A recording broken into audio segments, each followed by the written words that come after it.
בפרק הקודם דיברנו על רגע קבלת האבחון ועל הדרך להשלים איתו.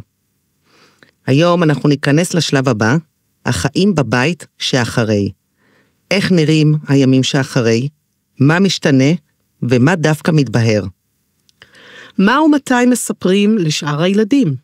איך ומה מעדכנים את בית הספר? מה אומרים לשאר המשפחה ולחברים? ביחד נפתח את השיחה על היום-יום החדש שנוצר, עם האתגרים וגם עם הכוחות שמופיעים. אז יאללה פתיח ומתחילים. ברוכים הבאים ללב של אמא בשני קולות. הפודקאסט שמביא לכם את החיים במשפחות מיוחדות כמו שהם. עם האתגרים, אהבה, רגעים של כאוס והרבה הומור בדרך. אנחנו, דבי ושירה, חברות, אמהות, מאמנות מנטליות, שמגדלות משפחות מיוחדות. אחת עם ילד עם צרכים מיוחדים, והשנייה משפחה עם הפרעת קשב. נדבר על כל מה שקורה לנו כאימהות, עם בני הזוג, כמשפחה וכל מי שנמצא בסביבה. וכמובן כמאמנות, אשר פוגשות מגוון של אנשים בקליניקה שלנו. ניתן טיפים וכלים, תובנות וצחוקים שמלווים אותנו בדרך, ולחיות הכל בסטייל. אז יאללה, בואו נתחיל.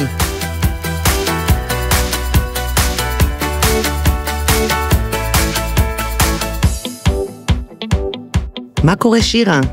מה העניינים? וואי. אנחנו כבר בפרק 5, את מאמינה? וואו. איזה כיף. מטורף. ממש ככה. וואי. אז איך עוברים הימים האלה? אני יכולה להגיד שאצלנו, בגלל שכביכול כולם מאובחנים בהפרעת קשב, כן. אז לא הייתי צריכה כל פעם לבוא לילדים ולהגיד, אוקיי, עכשיו יש עוד אחד, הנה, התווסף לנו עוד אחד להפרעת קשב, אלא זה היה משהו שכל הזמן דיברנו עליו בבית, אז זה לא היה משהו שהוא חדש מאוד. כן. זה היה יותר אולי לדבר החוצה, מחוץ למשפחה, או לסבתא, לדודים, כן. לחברים, לבית ספר, שתכף ניגע בזה. אבל בתוך הבית עצמו זה היה פחות, כי כולנו שם. אז כן. זה. אבל מעניין אותי איך היה אצלכם, כי אצלכם זה קצת שונה. אז זהו, אז אצלנו באמת, אורי הילד היחידי ככה עם צרכים מיוחדים, הילד הכי מיוחד שלי. ומדהים. ברור, ואני לא משוחדת. אז אצלנו בשנים הראשונות, את יודעת, היה לנו רק את האפילפסיה. רק. ואומנם בגיל 3 הוא עדיין לא הלך, הוא לא דיבר, ותמיד אמרנו, או שאין לו יותר מדי מה להגיד, על מה כבר יש לו להתלונן, בואי, ילד חמישי. כן, אבל הילדים האחרים לא הסתכלו ואמרו משהו פה מוזר? אז זהו, אז הם כן באו ושאלו למה הוא לא הולך, או למה הוא לא מדבר, או למה הוא הולך, הוא היה בגן שיקומי, ואחר כך הוא עבר לגן טיפולי. אז באמת, כל הזמן בהתחלה היינו משייכים את זה בעצם לאפילפסיה, וכמו שכבר סיפרתי שבשנים הראשונות הוא היה בכלל מאובחן עם פיגור, אבל כן ידענו שמשהו שונה, אבל כן התחלנו ממש לפתוח את הנושא כשהוא כבר היה מאובחן, אז כבר היה לי באמת משהו קצת יותר לעומק לבוא ולהראות לילדים, אוקיי, אז חוץ מהאפילפסיה, שהאפילפסיה יכולה לגרום להורי לא לעשות אולי א', ב', ג', אז כן יכולנו לבוא ולהגיד, יש לנו אוטיזם, זאת הסיבה שהורי אין לו תמיד את ההבנה, כמו שלכם יש את ההבנה, ואז כן, זה להתחיל להסביר לילדים, למה אנחנו קצת יותר מעגלים פינות עם הורי. כי מה? כי תמיד היו צריכים לוותר לו? זה התחיל בזה שקודם כל, אני כאימא, התמלאתי ברחמים, שאימא ואבא לה. כן, אני מתארת לעצמי. שפשוט הורי היה קדוש. אסור לגעת בו. אסור לגעת בו, אסור לריב איתו, אסור ואסור ואסור. ותמיד לוותר. נכון. אם תמיד את יודעת, אחד האחים היה בא ומשתולל ועושה איזה משהו, אני חושבת שכמעט כל אחד היה בא ומשתמש, בוא שב כמה דקות ותירגע. נכון. אורי לא יישב להירגע. כן, נכון, נכון. תראי, גם אצלנו הרבה פעמים שהם היו הולכים מכות, אז נגיד שהיו שני בנים רק... מה זה מכות בין אחים? זה לא מוכר לי. ברור, זה משהו לגמרי רק אצלנו. וואו. אבל אז כן היה פה הרבה פעמים... נגיד נדב, שהוא היה גדול, והרבה יותר גם גדול פיזית מטל. אז וואלה, בוא תרגיע, כאילו, תוותר לו קצת, כאילו, בכל זאת אתה גדול ממנו יותר. כן. אבל באמת זה היה בקטע של, בגלל שהם שונים בגודל, בגלל שאחד יותר גדול מהשני. אבל אצלכם אני מתארת לעצמי שזה גם לא בא רק לידי זה, כי הרבה פעמים אנחנו בתור הורים אומרים, תוותר לילד, הוא יותר קטן, לאח שלך, כי הוא יותר קטן והכל. אבל פה זה קצת נראה לי אחרת. אבל רגע, אבל לפני שאנחנו מתקדמים בעצם לאיך זה אצלי, אני שמה לב שעוד פעם את באת ואת אמרת בעצם על שני הבנים, ונטע, איך זה מתבטא אצלה בעצם בתוך הבית? נטע היא לוחמת אחרי שני בנים, קודם כל. אז היא נולדה עם החרב. כן, היא נולדה כבר עם החרב, היא הבת שהייתה אמורה להיות זאתי שתרגיע את הבנים, ולהיות הילדה הזאתי שמשכינה שלום, קצת פחות. אוקיי. אז... כן, כמובן, אמרנו להם, חבר'ה, זאת בת, לא צריך לתת לה קפה או כל מיני כאלה דברים. בטח אתה מסתכלת אמא, תירגעי, אני כן, בדיוק. רק בת, אבל עדיין. אז בדיוק, בגלל זה אני אומרת, היא לוחמת. אז זה באמת ככה, אבל מכות ממש זה היה בין הבנים, כי זה שני בנים כאילו של וואו. עם נטע זה היה פחות עם מכות. זה היה פה קפה, שם קפה, או משהו כזה. שהיא נותנת להם. גם, כן. היא לא הייתה מוותרת. טוב מאוד. היא כאילו תמיד ניסתה להיות מעליהם, אבל בכל זאת, זה שני בנים שגדולים ממנה, אחד ב4 שנים ואחד ב8 שנים, אז בכל זאת, הם יותר חזקים ממנה. אבל המכות בין הבנים, היו הרבה יותר... לא קריטיות, אבל הרבה יותר קשות, ששם הייתה צריכה להיות הפרדה, ופה באמת כל פעם היינו באים לנדב, ולהגיד לו, נדב בוא תוותר, זה אח שלך, כאילו בוא תרגיע, אח שלך והוא יותר קטן ממך, והכל. אז זה באמת... אין לי מושג על מה את מדברת, אני כשהילדים היו קוראים אמא, הוא מרביץ לי, אמרתי, יש דם? אז אני לא בא. לא, גם אני לא הייתי ישר מתערבת, ברור שלא. לא מתערבים. נכון, אבל... זה לפעמים, הטלוויזיה כמעט הייתה הולכת, מרוב שהם היו מתחרפנים בבית. שם חשוב להתערב. כן, רצוי. נכון. אני מסכימה. כן.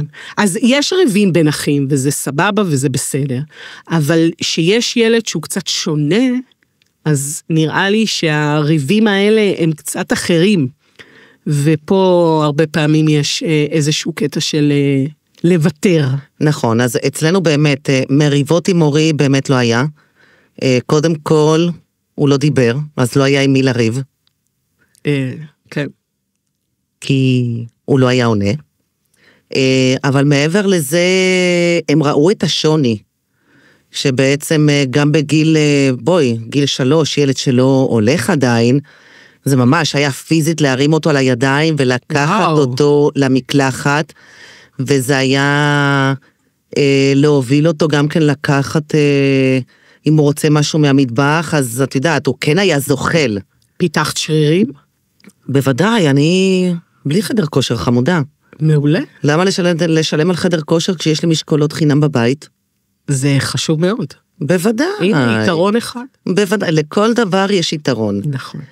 אז באיזשהו מקום, כן, גם הם פחות היו מריבות מול אורי. שוב, את הקטע של הרחמים שלי, שהייתי עוטפת אותו, והוא היה פשוט פסל קדוש. כן.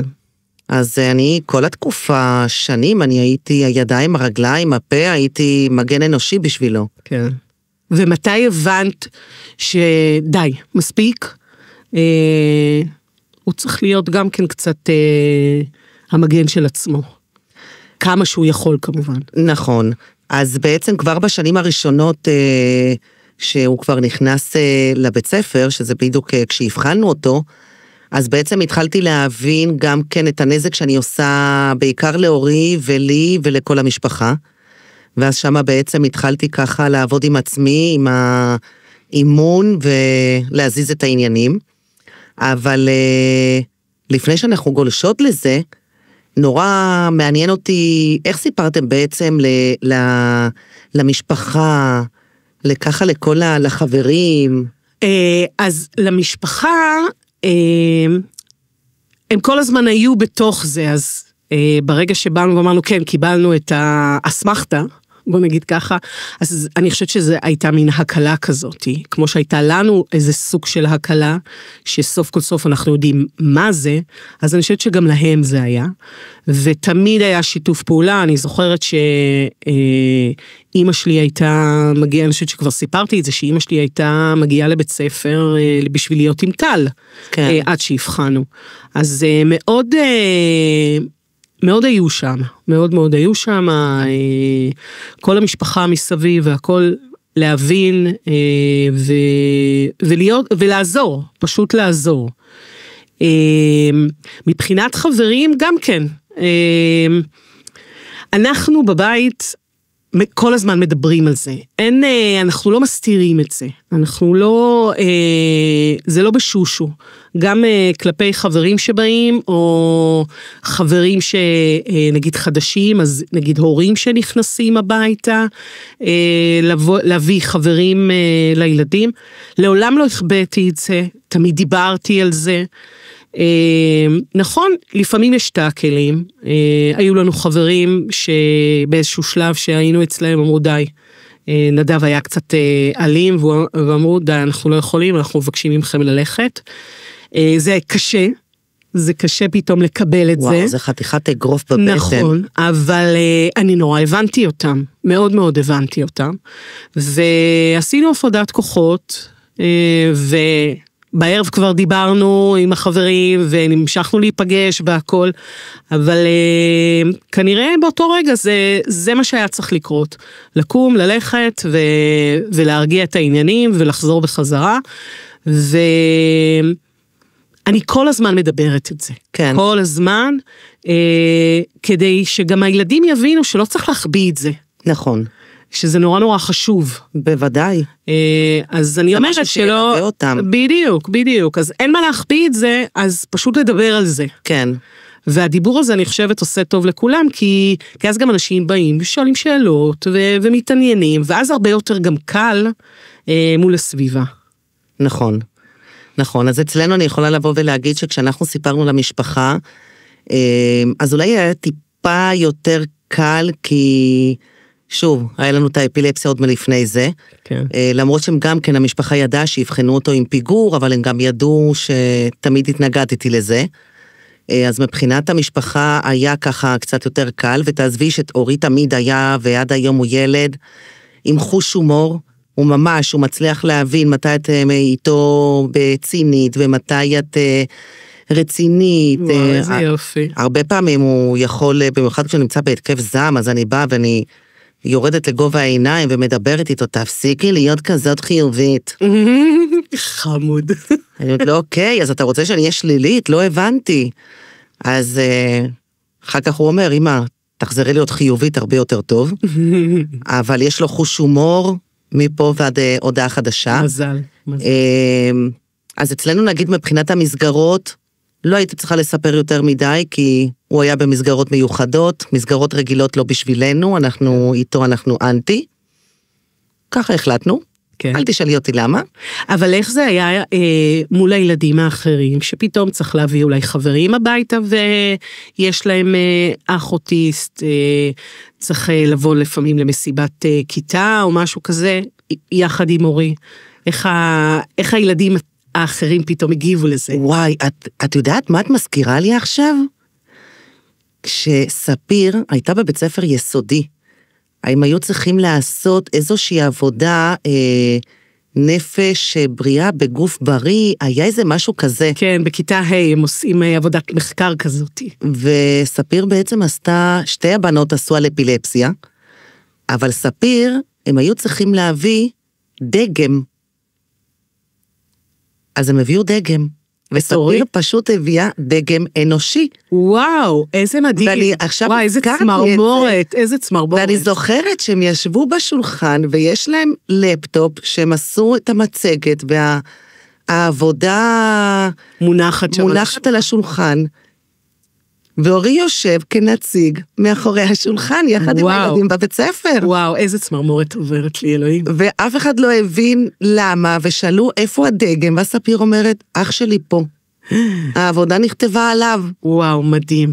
מדהים. זה פשוט, עכשיו, תוך כדי איך הזכרת לי את זה, זה פשוט אימא'לה.